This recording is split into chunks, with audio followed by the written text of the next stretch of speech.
let's talk about the 5 top health tips of all time.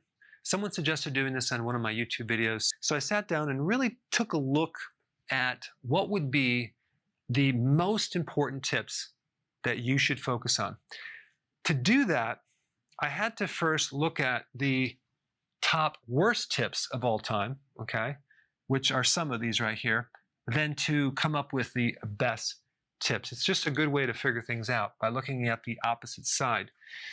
The problem that most people are running into is that they Google stuff and they're trying to find the best tips, but what they're going to get is either the worst tips or trivial things. So what I want to focus on is the most vital things to produce the most health. But mainstream talks about doing low fat, low salt, drinking lots of water, gallons of water. Now, there's nothing wrong with drinking enough water, but you could actually overdo it, especially if you're low on salt, because you're diluting your electrolytes if you're drinking gallons of water. Now, lean proteins, people are brainwashed to think that that's better than fattier proteins, but here's the thing. Lean proteins will stimulate the hormone insulin, okay?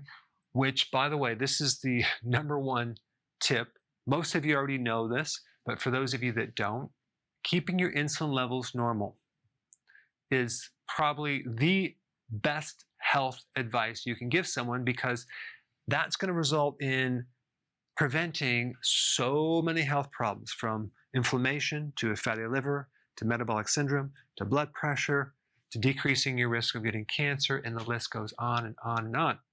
To do that, you need to lower your carb, consume fattier proteins, because leaner proteins on the insulin index will stimulate insulin more than fattier proteins.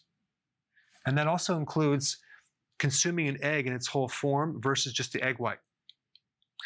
Now, vegetable oils, as in soy oil, corn oil, canola, cottonseed, are highly inflammatory, and those could actually trigger insulin resistance. So when you were taught that you had to replace saturated fats with vegetable oils, that is the worst advice that you were given, okay? So we want to get rid of the vegetable oils and use more saturated oils, coconut oil, fat from butter, things like that. All right, next one is lose weight and get healthy. Now, if you look up pretty much any health condition, regardless of what it is, like heart disease, whatever, they're going to tell you, you need to lose weight. You need to lose weight because obesity is a risk factor. Well, #3, this is better advice.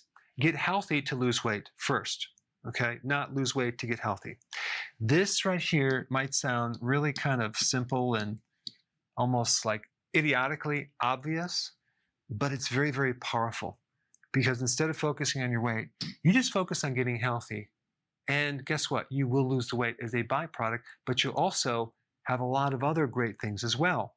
Those people that are just so focused on weight loss, choosing the wrong program, that actually makes them unhealthy, especially if they've been given the bad advice of lowering your calories, okay? Because this is what they'll say right here. Every diet works as long as you keep your calories low. How many times have you ever heard this? Very bad advice. When you restrict calories, you slow the metabolism, and you also cut nutrients too. If you get on a healthy eating plan, you increase your nutrients, and you change your fuel to the right type of fuel, and you lose weight in a healthy way, and you look better. Next one on the bad advice, 6 small meals per day to prevent overeating, okay? Which is the worst advice, because every time you eat, you trigger insulin. So fasting is #2. Very, very important, intermittent fasting. You need to skip your breakfast. Now, I used to be the guy that would recommend consuming a breakfast.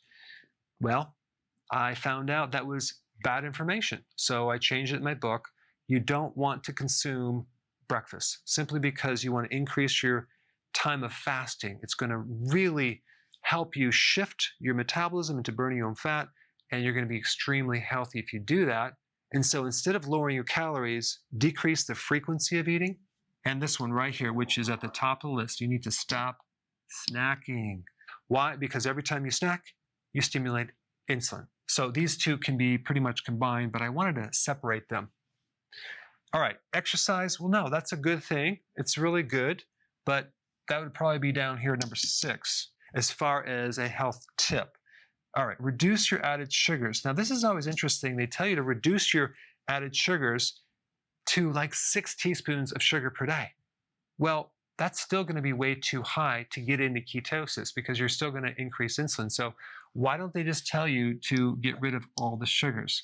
So again, it's advice, but it's not the best advice in the world. All right, eat your breakfast. We already discussed that. How about this one? There is no bad foods. You just have to eat variety of foods. Foods will give you fuel. This right here is probably created by the junk food industry. It is very bad advice because there are bad foods. Okay, there are junk foods that will give you some temporary fuel, but it's going to jack your insulin and create all sorts of problems. So there is zero benefit in consuming certain foods. And that relates to this next one a little bit. Everything in moderation. In order to get into ketosis, to get your body to burn the right fuel, which is fat, you have to bring the insulin down. To do that, you have to bring your carbs down on the low end, okay? So if everything's in moderation, you'll never get there. You want low carb, moderate protein, so we can do moderate protein, but higher amounts of fat. Okay, that's the ratios that you need. Not everything in moderation. So they're basically allowing you to have everything in moderation. Junk food, sugar, alcohol, and you never really get anywhere with your health. In order to get healthy, you can't have certain things in moderation. You must have them very, very low. All right, next one is no one diet is for everyone. Each person is different. What works for some people might not work for someone else. And so that leaves you in a confused state where you're trying diet after diet after diet. You keep trying until one day maybe you'll find the right diet. Well, I disagree with this one right here because our bodies are very similar in certain things, especially our hormones, especially insulin. Any diet that helps you lower insulin will help you. Any diet that helps you lower insulin will increase your health. The diets that lower it more are going to produce more benefit. Those diets that raise insulin are not good diets. And so if you understand the back end of how fat's burned and what hormones do what, then you can actually predict what diet is going to be good or bad. Okay, so we already talked about this, and we talked about that. So number 4, when you do a keto plan, which is low carb, you want to do it healthily. And what I mean by that is you want to increase 2 things. The quality of your ingredients. You want to do organic, wild-caught, grass-fed. You also want to consume foods that are high in nutrients, that satisfy your nutrient requirement. And so by doing both of those, that is called healthy, okay? So healthy, keto, and keto is about getting your body to burn ketones, which is the byproduct of fat. So this is number 4, very good advice. And number 5, we can include the exercise and sleep for all sorts of benefits, as well as reducing your stress, okay? So that would be number 5. And so when I really looked at everything, these are the top 5. I couldn't think of anything that was higher in the list. If you could think of something that's better than these 5, please put them in the comment section below. Before you go, if you have a question about a product, or you're new to keto and you want to know how to begin keto, or you're on keto and you need a debug because it's not going as smooth, I have a keto consultant standing by to help you. This is just for the people in the US. Hopefully in the future we'll be able to answer everyone's call, but I put the number down below so you can call and get some help.